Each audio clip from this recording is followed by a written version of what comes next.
Kumapit ka kung may kakapitan. Isang araw, sumakay ako ng jeep. Wala namang espesyal na nangyari. Pagkaupo ko sa jeep, nagbayad na ako at nakipagkwentuhan sa kasama ko. Habang nagkukwentuhan kami, natural na hinanap ng kamay ko yung kapitan sa jeep. Kaya lang, para siyang magic, wala palang kapitan yung jeep. Hinanap ko yung kapitan ng jeep, yung nasa ceiling, yung nasa gawing itaas.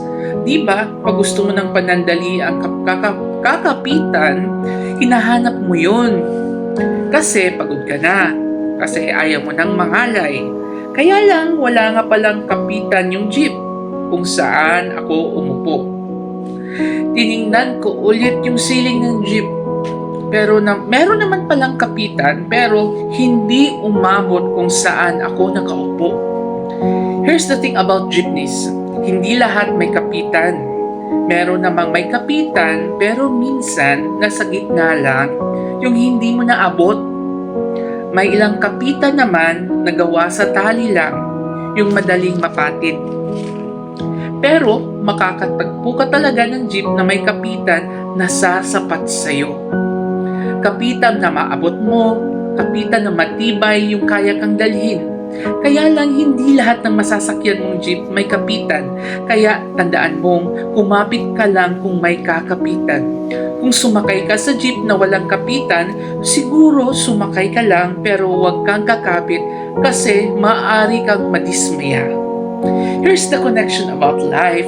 Sa biyahe natin, makakatagpo talaga tayo ng mga taong magpapasakay sa atin at magpapasama sa biyahe nila. May ilang magpapasakay pero hindi magpapakapit. May ilang makikinig pero hindi talaga maaasahan. May ilang magpapasakay at magpapakapit kaya lang mapapatid rin agad.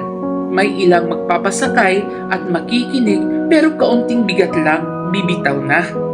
Sa kabila ng ganitong taong makakasalamuha mo, lagi mo pa rin tandaan na makakatagpo ka pa rin ng mga handang makinig at magdala sa iyo. Pakakapitin ka dahil handa sila para sa bigat na dala mo. Sila yung mga taong handang tumulong sa iyo sa abot ng makakaya. Sa kabilang banda, maaari ka rin maging jeep para sa iba. May makasasalamuha ka, may maisasakay ka, may kakapit sa'yo, kaya lang kahit anong kahandaan ata ang gawin mo sa pagpapakapit sa kanila, hindi lahat ng kakapit sasakay. Darating talaga yung oras na kailangan na nilang pumara at bumaba.